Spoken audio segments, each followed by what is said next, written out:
Captain Sarah "Reaper" Martinez adjusted her flight helmet one final time as she walked across the scorching Nevada tarmac toward her A-10 Thunderbolt II. The desert sun beat down mercilessly on Nellis Air Force Base, creating heat waves that made the distant mountains shimmer like mirages.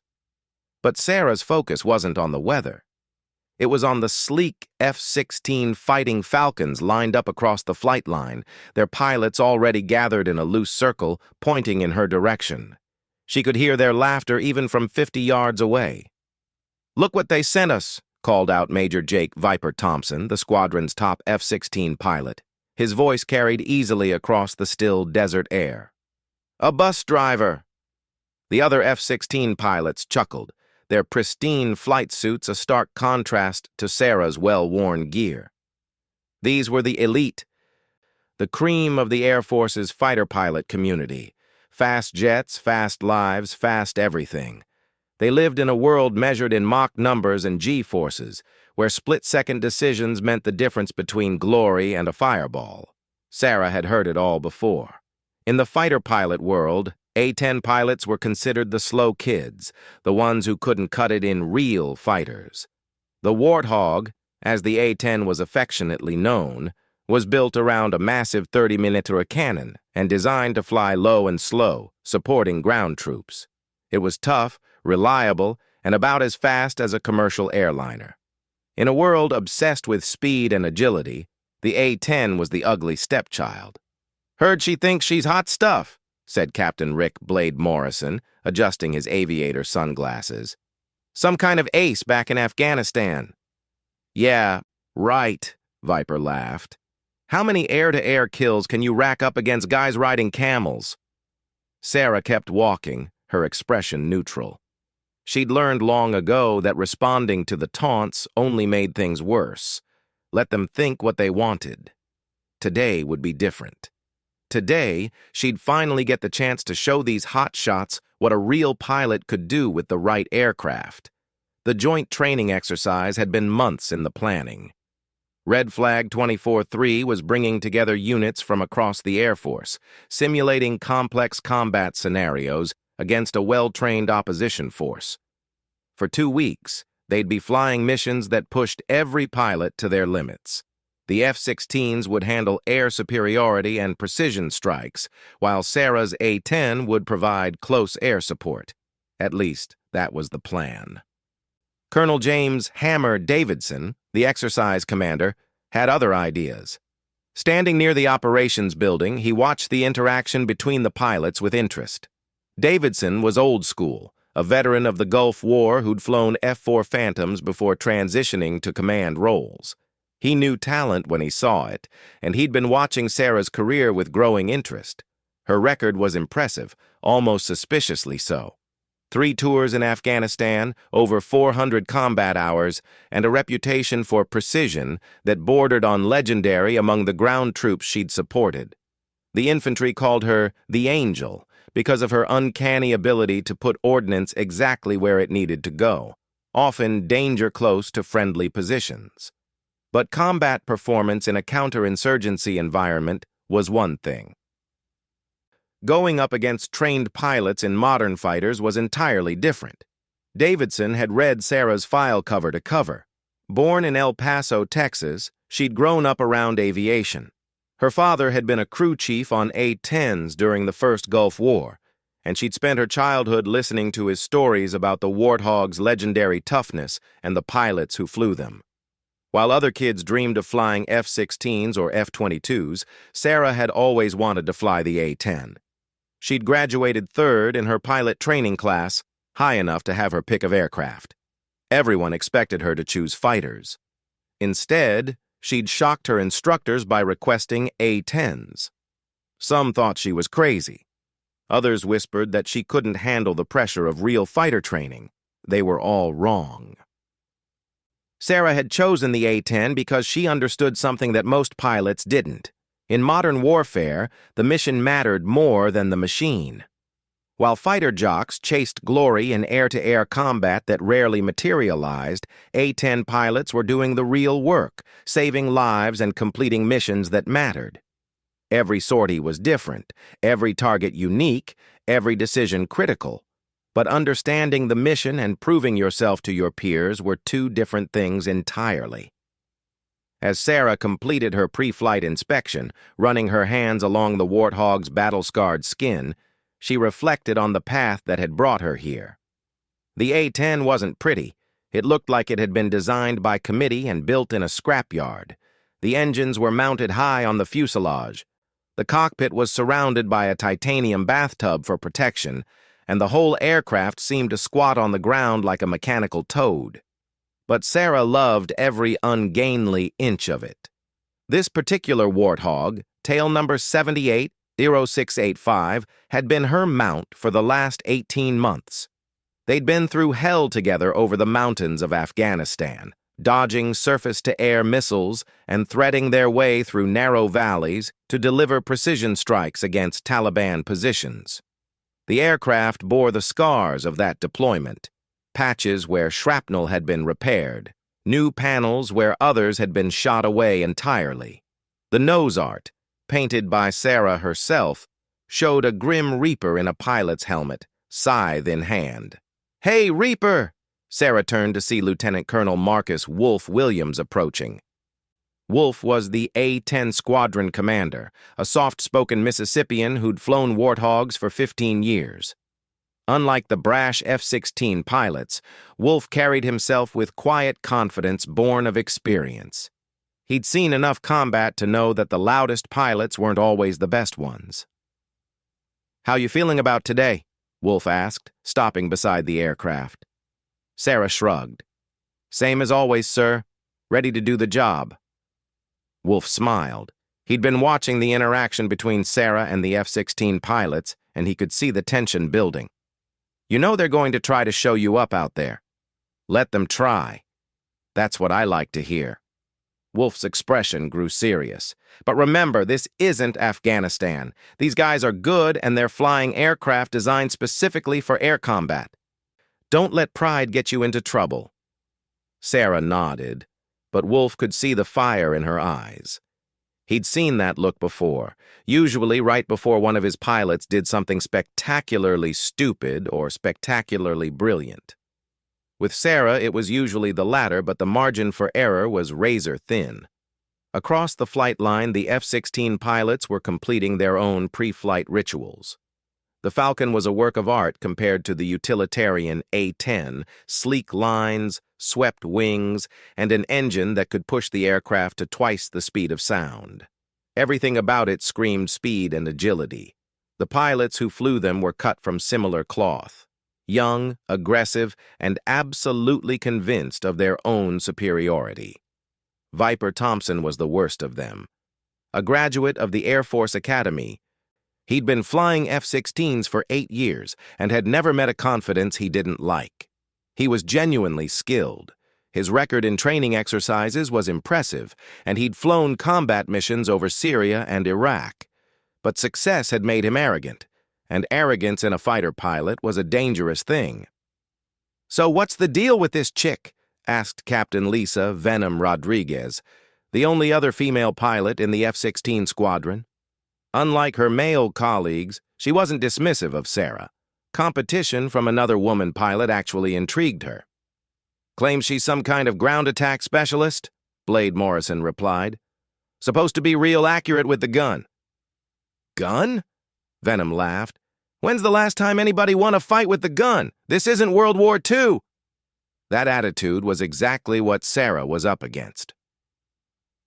Modern fighter pilots were trained to fight at beyond visual range, launching missiles at targets they could barely see. The idea of getting close enough to use guns was almost quaint, a throwback to an earlier era of aerial combat. But Sarah knew something they didn't. In the kind of low-intensity conflicts that made up most modern warfare, precision mattered more than raw firepower. And when it came to precision, nothing beat the A-10's massive GAU-8 cannon. The briefing room was air-conditioned to Arctic levels, a blessed relief from the desert heat outside. Colonel Davidson stood at the front, pointing to a large display showing the training area. The terrain was realistic, a mix of desert, mountains, and urban areas that could represent dozens of real-world combat zones. "Today's scenario is complex," Davidson began. "Blue forces are conducting a joint operation to neutralize a high-value target in an urban environment. Red forces have significant air defense capabilities and will be actively hunting our aircraft. F-16s will establish air superiority and conduct precision strikes on predetermined targets. The A-10 will provide close air support for ground forces conducting the final assault." Sarah studied the terrain carefully. The target area was surrounded by simulated urban development, with friendly forces marked in blue and enemy positions in red. It was exactly the kind of environment where the A-10 excelled: complex, dangerous, and requiring precise application of firepower. "Rules of engagement are standard for Red Flag," Davidson continued. "No live ordnance, obviously, but the ACMI system will track all simulated weapons employment. Scoring will be based on accuracy, mission completion, and survival. Any questions?" Viper raised his hand. "Sir, what's the point of bringing an A-10 to an air superiority exercise? Shouldn't we be focusing on real threats?" Davidson's expression didn't change, but Sarah caught the slight tightening around his eyes. "Captain Martinez is here because modern warfare requires integrated operations. You'll find that ground attack missions are a lot more complicated than shooting down enemy fighters." "If you can find any enemy fighters to shoot down," Sarah muttered under her breath. Several of the F-16 pilots heard her comment, and the temperature in the room seemed to drop several degrees. Venom Rodriguez leaned forward in her chair, eyes narrowing. "Something you want to share with the class, Captain?" Sarah met her gaze steadily. "Just observing that air-to-air kills are pretty rare these days. Most of your missions involve dropping J-dams on GPS coordinates. Not exactly Top Gun material?" The room erupted in angry murmurs from the F-16 pilots. Davidson raised his hand for silence, but Sarah could see she'd struck a nerve. The truth was uncomfortable. Modern air warfare was dominated by technology and precision munitions, not dogfighting skills. Most fighter pilots would go their entire careers without firing a shot in anger, much less engaging in air-to-air combat. "That's enough," Davidson said firmly. "Save the trash talk for the bar. Right now, we have a mission to plan." The briefing continued for another hour, covering weather, communications, and emergency procedures.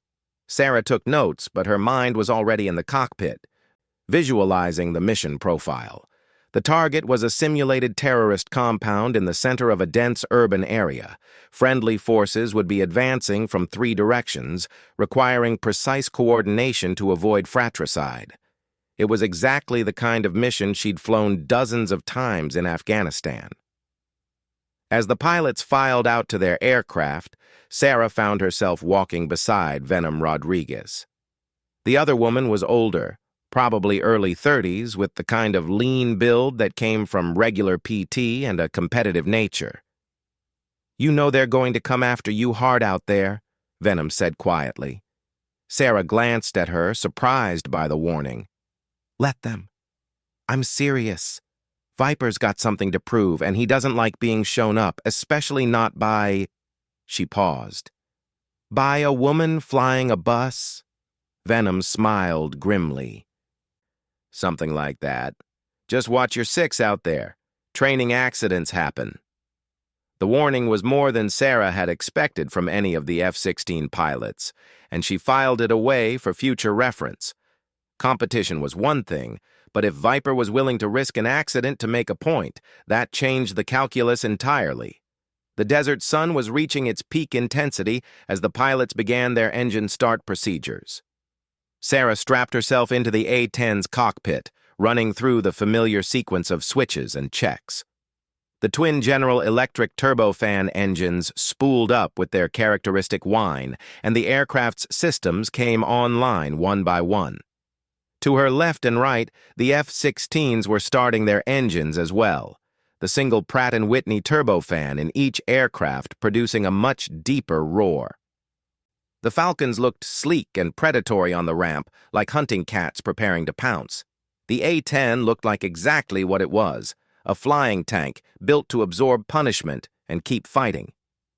"Hog 2-1, taxi cleared," came the voice of the ground controller. Sarah released the brakes and began the long taxi to the active runway.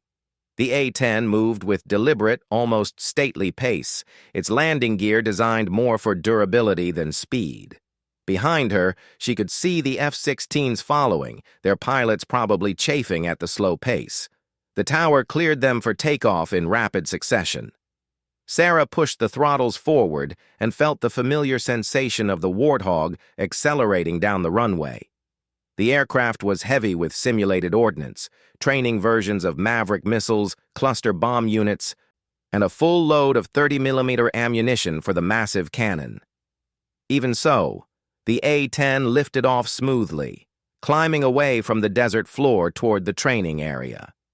This was where Sarah felt most at home, strapped into the cockpit of a combat aircraft, heading toward a mission that would test every skill she'd developed over years of training and combat. The F-16 pilots could have their speed and their missiles. Sarah had something more valuable, the absolute confidence that came from knowing she could deliver ordnance precisely where it needed to go, when it needed to be there. As the formation headed north toward the red flag training area, Sarah keyed her radio. "Hog 2-1 is ready to play." In the F-16s climbing around her, several pilots exchanged glances. They'd heard stories about A-10 pilots who thought they were hot stuff. Today, they'd find out if Sarah Martinez was the real deal, or just another bus driver with an attitude problem. The Nevada desert stretched out below them, vast and unforgiving. Somewhere ahead, the opposition force was waiting, along with the kind of challenging scenario that separated the genuine warriors from the wannabes.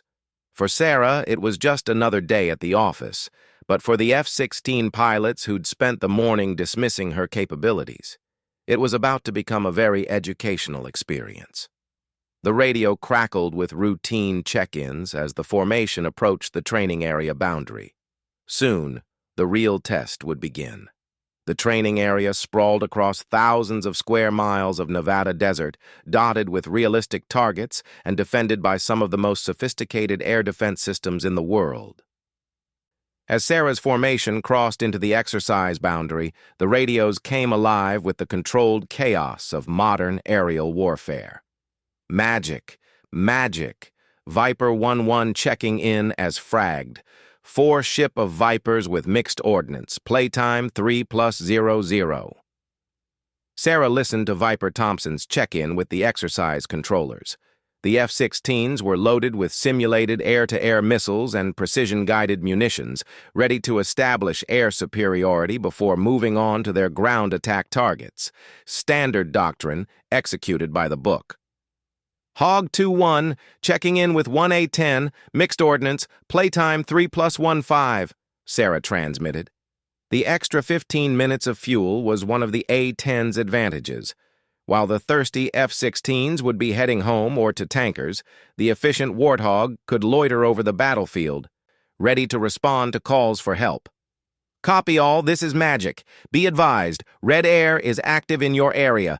Threat level is high, and we have confirmed SA-6 and SA-8 surface-to-air missile sites protecting the target area. Viper Flight, you are cleared to engage Red Air as able. Hog 2-1, remain clear of the target area until Viper Flight reports CAD complete." CAD, suppression of enemy air defenses. It was the F-16's job to clear out the missile sites before the A-10 could move in close to support the ground troops.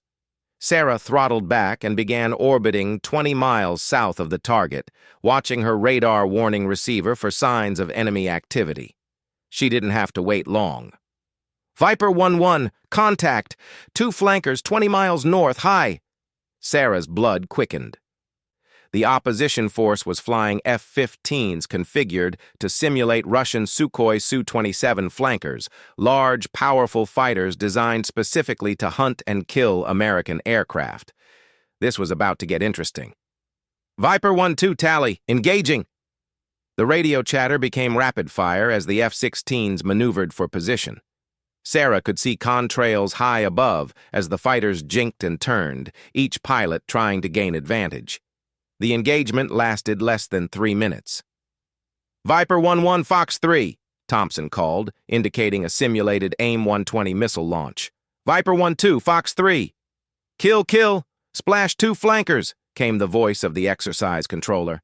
Viper flight, good kills, continuous fragged. Sarah smiled grimly. The F-16 pilots were skilled, she'd give them that. But air-to-air combat in a controlled training environment was one thing. What came next would test skills that couldn't be learned in a simulator. Hog 2-1, this is Viper 1-1. Red air is neutralized, moving to seed targets. Sarah keyed her radio. Copy Viper 1-1, standing by. Through her canopy, she could see the F-16s diving toward their targets, simulated missiles streaking toward the SAM sites. The pilots were aggressive, professional, and effective. Within minutes, the major threats were eliminated. Magic, Viper 1-1, CAD complete. Target area is sanitized. Copy, Viper 1-1, Hog 2-1, you are cleared into the target area. Be advised, ground forces are requesting immediate close air support. Enemy forces are danger close to friendlies. Now it was Sarah's turn. She pushed the nose over and descended toward the target area, the A-10 responding with its characteristic steadiness. The aircraft might not be fast, but it was stable as a rock, and that stability was crucial for precision weapons delivery. The target area came into view, a realistic urban environment with multi-story buildings, narrow streets, and clear separation between friendly and enemy forces. Sarah could see the blue smoke marking friendly positions and the red smoke marking targets. The separation was less than 100 meters in some places. This was the kind of scenario that gave pilots nightmares. One mistake and you'd be explaining to investigators how you killed your own troops. Hog 2-1, this is Grizzly 6, came a new voice on the radio. We've got enemy forces in buildings 3 and 7, approximately 75 meters from our forward positions. Request immediate suppression. Sarah studied the target area through her targeting pod, the high-resolution camera providing crystal-clear imagery of the battlefield below. She could see muzzle flashes from the enemy positions and the dust clouds kicked up by incoming mortar rounds near the friendly forces. This was what she'd trained for. This was what she was born to do. Grizzly 6, Hog 2-1, I have eyes on your position and the targets. Recommend you mark your forwardmost positions with IR strobes. I'll be coming from the east. As Sarah set up for her attack run, she was unaware that she had an audience. High above, Viper Thompson had finished his assigned targets and was lingering in the area, curious to see how the A-10 pilot would handle the complex close air support scenario. Viper 1-2, let's orbit up here and watch the bus driver work, Thompson transmitted to his wingman. Copy lead. This should be entertaining. What they saw over the next 10 minutes redefined their understanding of precision flying. Sarah's first pass was a reconnaissance run, flying low and slow over the target area to get a detailed look at the tactical situation. The A-10's ability to loiter at low altitude was a revelation to the F-16 pilots, who were accustomed to making high-speed passes that left little time for detailed observation. Grizzly 6, I can see your positions. Enemy forces are concentrated in 2 main areas. I'm going to work the northern building first, then shift to the southern complex. Keep your people's heads down. Sarah rolled into her attack, the Warthog descending to just 300 feet above ground level. The F-16 pilots watching from above held their breath. At that altitude, there was no room for error. The A-10's 30mm cannon came alive with a sound like tearing canvas, amplified 1,000-fold. The GAU-8 Avenger was essentially a flying artillery piece capable of firing 3,900 rounds per minute of depleted uranium projectiles. In the training scenario, the gun was loaded with training rounds that would register on the exercise scoring system. But what amazed the watching F-16 pilots wasn't the firepower, it was the precision. Sarah's first burst lasted exactly 1.2 seconds and struck the target building with surgical accuracy, the rounds impacting within a 5-foot circle around the simulated enemy position. She pulled up, rolled left, and immediately set up for another pass on a different target. "Jesus Christ," Viper 1-2 muttered over the radio. "Did you see that?" The second pass was even more impressive. Sarah came in from a different angle, compensating for wind drift and target movement with instinctive skill. The cannon burst was shorter this time, just 0.8 of a second, but every round found its mark. Grizzly 6, Hog 2-1. Northern building is neutralized. Moving to southern complex. But as Sarah rolled out for her next attack, the exercise scenario threw her a curveball. The opposition force had been holding back a mobile SAM system, and it chose that moment to reveal itself. "Warning, warning, SA-15 system active. Bearing 270 from the target area," the exercise controller announced. The SA-15 gauntlet was a nasty piece of work.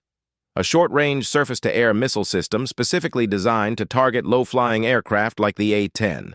In real combat, it would have been a serious threat. Even in training, it represented a significant challenge. Sarah's radar warning receiver came alive, its urgent tones filling the cockpit. The missile system was tracking her, and at her current altitude and speed, she was an easy target. Any reasonable pilot would have aborted the attack, climbed to safety, and called in the F-16s to eliminate the SAM site. Sarah wasn't any reasonable pilot. Instead of climbing, she pushed the nose down even further, descending to barely 200 feet above the desert floor. The A-10 screamed over a ridgeline, using the terrain to break the missile system's lock. "What the hell is she doing?" Viper 1-2 asked. Thompson was beginning to understand. "She's using terrain masking, staying below the radar horizon." It was a tactic from the Cold War era, when NATO pilots planned to fight their way across a landscape bristling with Soviet SAMs. But it required incredible skill and precise navigation. One mistake, and you'd fly straight into a mountainside. Sarah popped up just long enough to acquire the southern building complex, then dove back down into the terrain. The SAM system tried to reacquire her, but she was too low, too fast, and using the landscape too skillfully. Her attack on the southern complex was a masterpiece of tactical flying. She came in from an unexpected direction, using a dry riverbed for concealment until the last possible moment. When she pulled up to engage, she was less than 50 meters from the target building, so close that the F-16 pilots watching from above thought she was going to collide with it. The cannon burst lasted 1.5 seconds and was devastatingly accurate. But more importantly, Sarah had positioned herself so that the SAM system couldn't engage without risking the very building it was supposed to protect. "Grizzly 6, southern complex is neutralized. How copy?" "Hog 2-1, that was beautiful. Enemy forces are withdrawing. Grizzly 6 sends his compliments." High above, the F-16 pilots were silent for a long moment. "Viper 1-1. Did you see what I just saw?" Thompson's wingman finally asked. Thompson was quiet for several seconds before responding. "Yeah, I saw it." What they'd witnessed was a display of flying skill and tactical awareness that none of them could have matched. The A-10 might be slow, but in the hands of a pilot like Sarah Martinez, it was a precision instrument capable of missions that no other aircraft could accomplish. But the exercise wasn't over yet. As Sarah climbed back to altitude, her radio crackled with a new emergency. All aircraft, this is magic. We have a downed pilot in Sector 7. Viper 1-4 is down approximately 10 miles north of the target area. Search and rescue is en route, but we need immediate combat air patrol over the site." Sarah's blood went cold. Downed pilot scenarios were among the most challenging and dangerous missions any pilot could face. In real combat, enemy forces would be racing toward the crash site, hoping to capture the pilot before rescue forces could arrive. "Magic Hog 2-1. I can be on station in 5 minutes." Hog 2-1, stand by. Viper 1-1 is mission commander for this recovery. Thompson's voice came over the radio, and for the first time that day, it lacked its usual arrogant edge. Magic, Viper 1-1. Recommend Hog 2-1 take lead on this. She's better positioned and has more loiter time. It was a significant admission from the F-16 squadron leader, and Sarah recognized it as such. Magic, Hog 2-1, accepting mission lead for SR operations. The crash site was in mountainous terrain, exactly the kind of environment where the A-10 excelled and fast jets struggled. Sarah arrived on station to find Viper 1-4's parachute draped over a rocky outcropping, with the pilot signaling from a narrow ledge about halfway down a steep cliff. The rescue helicopter was still 15 minutes out, and Sarah could see simulated enemy forces converging on the area from 3 directions. In a real situation, they'd be racing against time to capture or kill the downed pilot. Viper 1-4, this is Hog 2-1. I have you in sight. Are you injured? Negative, Hog 2-1. But I can see unfriendlies approaching from the south and east. They'll be on me in about 10 minutes. Sarah studied the tactical situation. The enemy forces were using the terrain skillfully, advancing up narrow valleys that would make precision strikes difficult. A fast jet would have trouble engaging targets so close to the downed pilot without risking fratricide. But the A-10 was different. Sarah began working the problem systematically, engaging the closest enemy forces first. She came in low, using the mountain valleys for concealment, popping up only long enough to engage before disappearing again behind the terrain.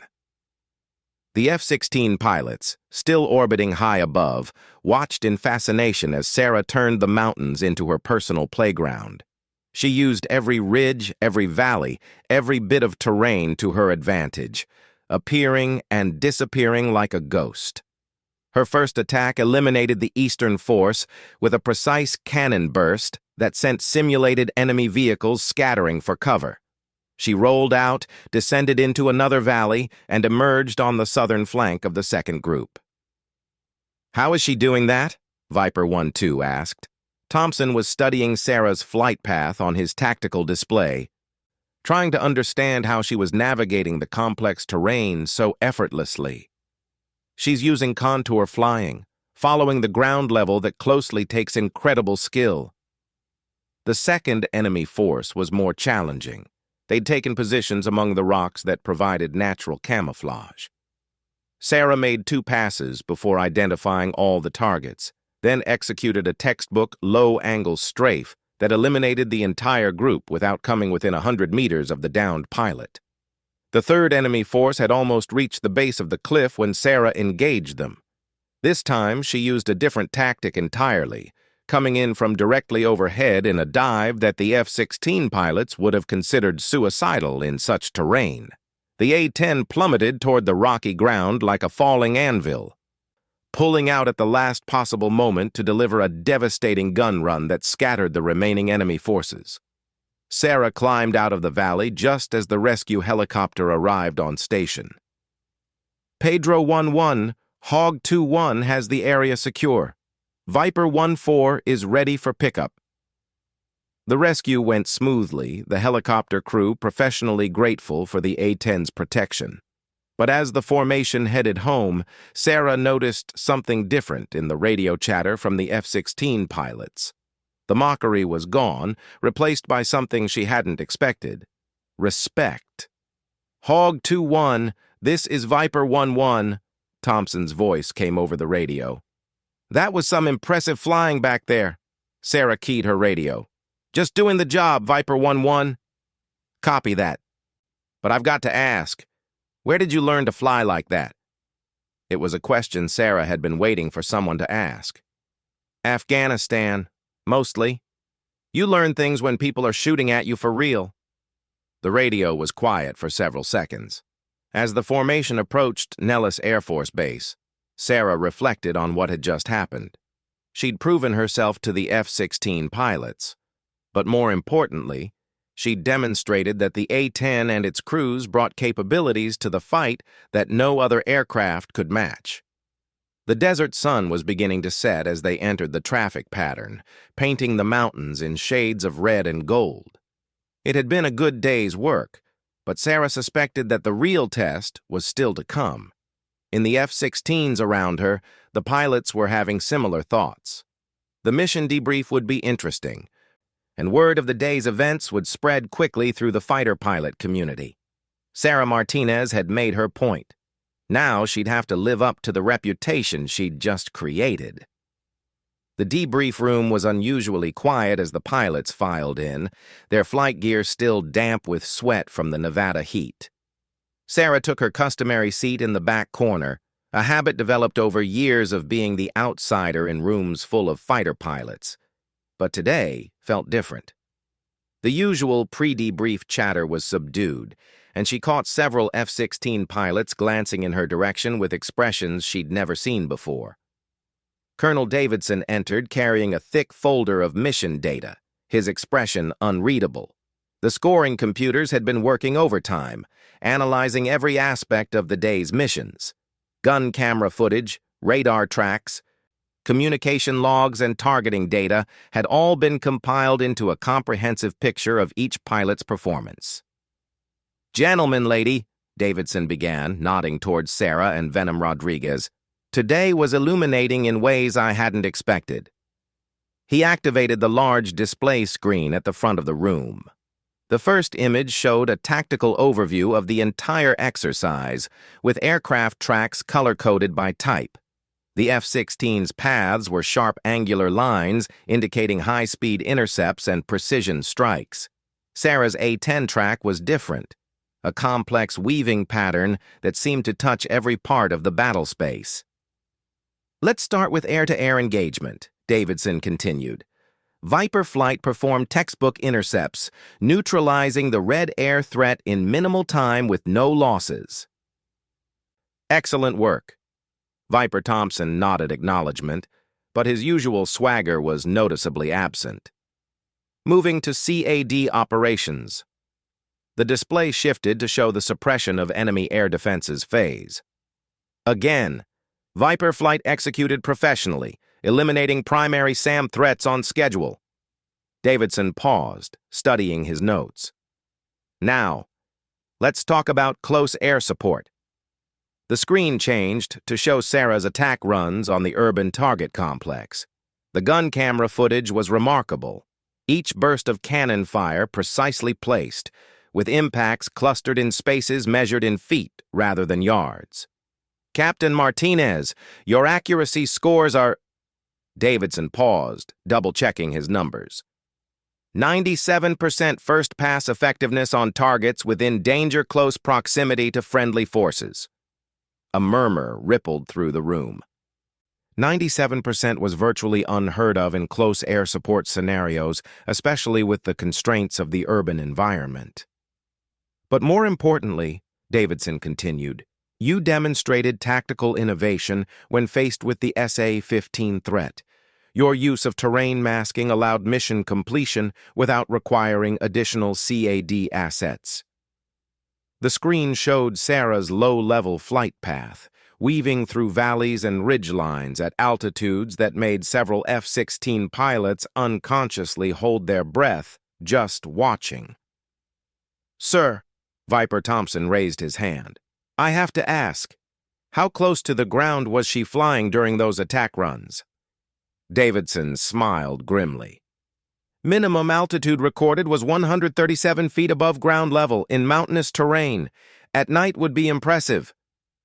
"In broad daylight with a full load of ordnance," he shrugged. "Let's just say it requires a specific skill set." Captain Blade Morrison leaned forward. "What about the downed pilot scenario? That's not exactly standard KAS." "Excellent question." Davidson pulled up new footage showing Sarah's work during the search and rescue mission. Captain Martinez effectively employed her aircraft as a flying artillery piece, engaging multiple enemy forces in complex terrain while maintaining positive identification of friendly forces throughout. The gun camera footage showed each engagement in detail. Sarah's approaches were different each time, adapted to terrain and tactical situation. She used elevation changes, natural cover, and precise timing to achieve effects that would have been impossible for faster aircraft. "I've been flying for 22 years, Davidson said quietly, "and I've never seen terrain flying like that outside of a video game." Venom Rodriguez spoke up. "Sir, what were her fuel numbers at the end of the mission?" "Captain Martinez landed with 47 minutes of fuel remaining. The F-16s were all below bingo fuel by the time the SAR operation concluded." The implications were clear. While the fighters were forced to head home or find tankers, the A-10 could have remained on station for nearly another hour, providing continuous support. As the formal debrief concluded, Sarah found herself approached by several F-16 pilots. The atmosphere was different now, still competitive, but with an undercurrent of professional respect that hadn't been there that morning. "Reaper," Viper Thompson stopped her near the door. "Got a minute?" Sarah nodded, curious about what the squadron leader wanted to say. "Look, I owe you an apology," Thompson said, his voice uncharacteristically humble. "The bus driver comments this morning were out of line." "Forget about it." "No, I can't. What you did out there today—" He paused, searching for words. "I've been flying F-16s for 8 years, and I couldn't have done half of what you pulled off." Sarah studied his face, looking for signs of sarcasm or hidden mockery. She found none. "Different aircraft, different mission," she said simply. "That's just it, though. It's not just the aircraft. Hell, I've flown with other A-10 pilots, and they're good, but what you did today was something else entirely." Before Sarah could respond, Venom Rodriguez joined them. "Mind if I ask where you learned to fly like that? Because that wasn't standard A-10 tactics." Sarah considered the question carefully. These pilots had earned the right to an honest answer. "Afghanistan," she said finally. 3 tours, mostly in the mountains along the Pakistani border. When you're supporting special forces teams that are outnumbered 10 to 1, you learn to be creative." "How many combat missions?" Thompson asked. 412. The F-16 pilots exchanged glances. Most of them had flown combat missions, but their deployments typically involved launching missiles at radar coordinates from high altitude. Close air support in contested airspace was entirely different, more personal, more dangerous, and requiring split-second decisions that could mean the difference between saving lives and causing a friendly fire incident. 412, Venom repeated quietly. "Jesus. The terrain flying we saw today," Thompson pressed, "that's not something you can learn in training, is it?" Sarah smiled grimly. "You learn fast when Taliban fighters are shooting SA-7s at you from ridge lines. Low and fast becomes low and really fast. Eventually, you get comfortable places other pilots won't go." The conversation was interrupted by Colonel Davidson's voice over the facility's public address system. "All air crew to the main briefing room for end-of-day debrief. All air crew to the main briefing room." The pilots filed back into the room, where Davidson was waiting with a new set of displays. This time, the screens showed comparative statistics for all aircraft and pilots involved in the day's exercises. "Before we wrap up," Davidson began, "I want to address something. Today's exercise was designed to test integration between different aircraft types and mission specialties. The results exceeded expectations." He gestured toward the screen showing overall mission effectiveness scores. "When we combine air superiority, sea aid, precision strike, close air support, and search and rescue into a single metric, we get a picture of overall combat effectiveness." The numbers were revealing. Individually, each F-16 pilot had scored well in their specific mission areas. But the integrated score, measuring how well the different aircraft types worked together, told a different story. The most effective combination was Viper 1-1 and Hog 2-1, working together during the SAR mission. Captain Thompson's high-altitude overwatch combined with Captain Martinez's low-level precision strikes created a synergy that was greater than the sum of its parts. Thompson looked surprised. Sir, I'm not sure I understand. Your tactical awareness and communications coordination gave Captain Martinez the big picture she needed to employ her aircraft effectively. Meanwhile, her precision engagement capability allowed you to focus on broader threat management. It's exactly how the system is supposed to work. Davidson switched to gun camera footage from the SAR mission. Watch this closely. The screen showed Sarah's final attack run on the enemy forces approaching the downed pilot, but this time the footage included audio from Thompson's F-16. Hog 2-1, Viper 1-1. I have eyes on 2 additional vehicles approaching from your 7 o'clock, approximately 1 mile. Copy, Viper 1-1. I see them.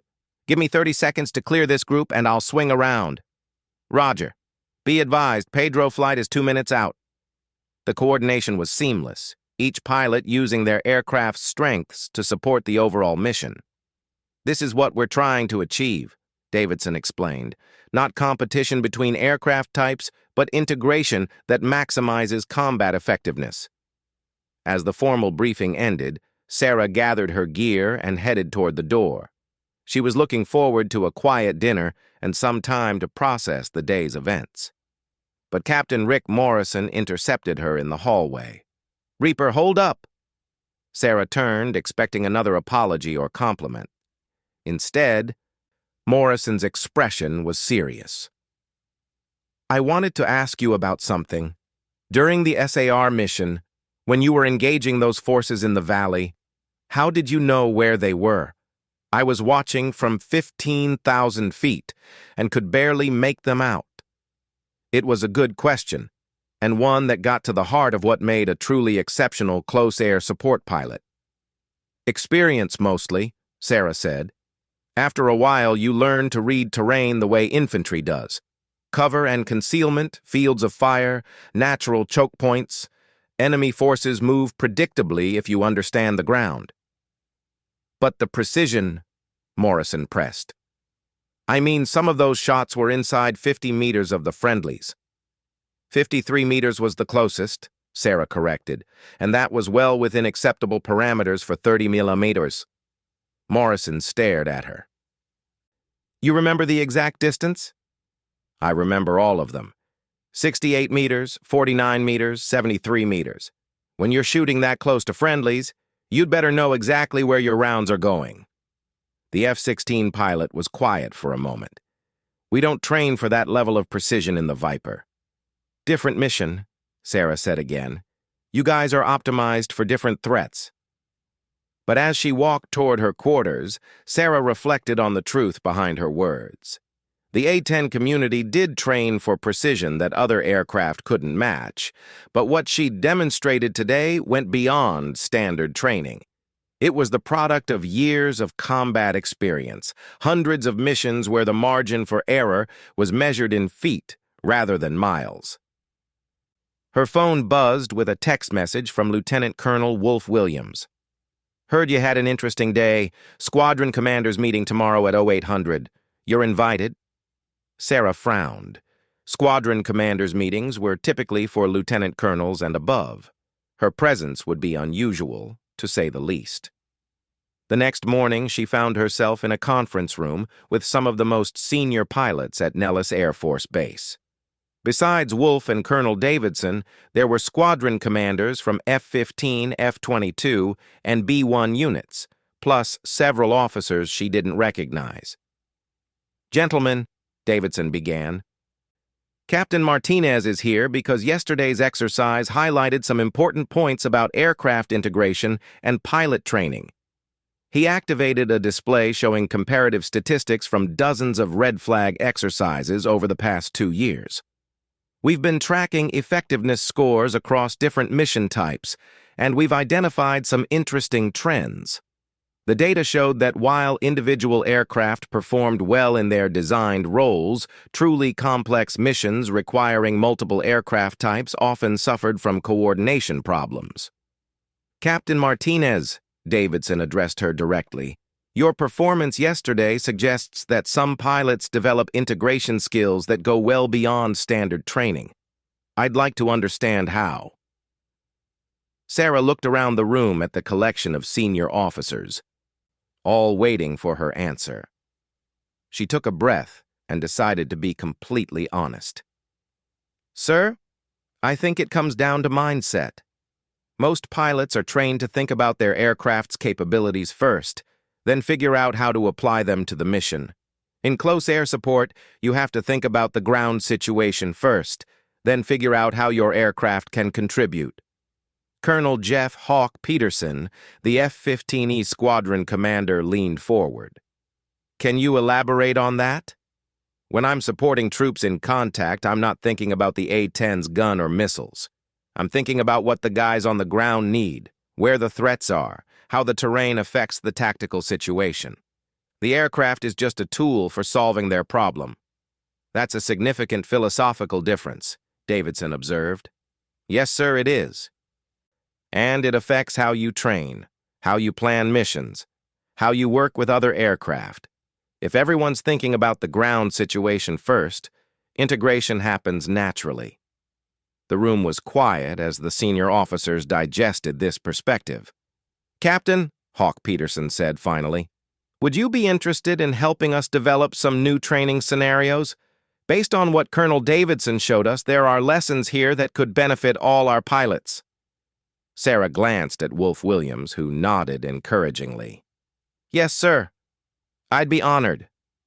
As the meeting concluded, Colonel Davidson pulled Sarah aside. "Captain, I'm putting you in for the Distinguished Flying Cross for yesterday's performance, but more importantly, I want you to know that your flying has changed some minds around here." "Sir?" "The fighter-pilot community has a tendency to think we're the center of the universe. Yesterday was a good reminder that there are other kinds of excellence in aviation. Different aircraft, different missions, but the same commitment to getting the job done." That afternoon, Sarah found herself back in the squadron ready room, updating her logbook and preparing for the next day's missions. The atmosphere was different now. The F-16 pilots still maintained their competitive edge, but the casual dismissiveness was gone. Viper Thompson approached her desk, carrying 2 cups of coffee. "Thought you might need this," he said, setting 1 cup down next to her logbook. "Thanks." Thompson sat down in the adjacent chair. "I've been thinking about something you said yesterday, about Afghanistan teaching you things you couldn't learn in training." Sarah looked up from her paperwork. "I've got 3 combat deployments," Thompson continued. "But they were all different from what you described. High-altitude precision strikes mostly. Clean, technical, remote." He paused, choosing his words carefully. "What I saw you do yesterday, that was personal. Like you knew exactly what those ground guys needed, exactly what they were going through." Sarah set down her pen and really looked at Thompson for the first time. Beneath the fighter pilot's swagger, she saw something she recognized. A professional warrior who was genuinely curious about aspects of the mission he'd never experienced. "Close air support is different," she said. "You're not striking targets, you're saving lives. The guys calling for help are scared, running low on ammo, maybe wounded. They need you to be perfect right now with no second chances." "That's got to be incredible pressure." "It is. But it's also incredibly rewarding. When you execute perfectly and hear the relief in a ground controller's voice, when you know your precision made the difference between his guys going home or not." Sarah shrugged. "That's why we do this job." Thompson nodded slowly. "I think I understand now why you chose the A-10. It's not about the aircraft. It's about the mission. Now you're getting it." As Sarah packed up her gear for the day, she reflected on how much had changed in 24 hours. The mockery and dismissal were gone, replaced by something more valuable: professional respect from pilots who'd earned the right to judge flying skill. Her phone buzzed with another text from Wolf Williams. "Word is spreading. Phone calls from Pentagon. You may have started something bigger than you realize." Sarah smiled as she walked out into the Nevada evening. The desert air was still warm, but the sun was setting behind the mountains, painting the sky in shades of orange and purple. Somewhere in the distance, she could hear the roar of F-16s taking off for night training missions. Tomorrow would bring new challenges, new missions, new opportunities to prove that excellence in aviation came in many forms. But tonight, Captain Sarah Reaper Martinez could walk across the flight line with the satisfaction of knowing that she'd changed minds and earned respect the only way that mattered, through superior performance when it counted most. The A-10 might be slow, ugly, and unglamorous compared to the sleek fighters around it. But in the hands of the right pilot, it was a precision instrument capable of missions that no other aircraft could accomplish. And after today, everyone at Nellis Air Force Base knew it.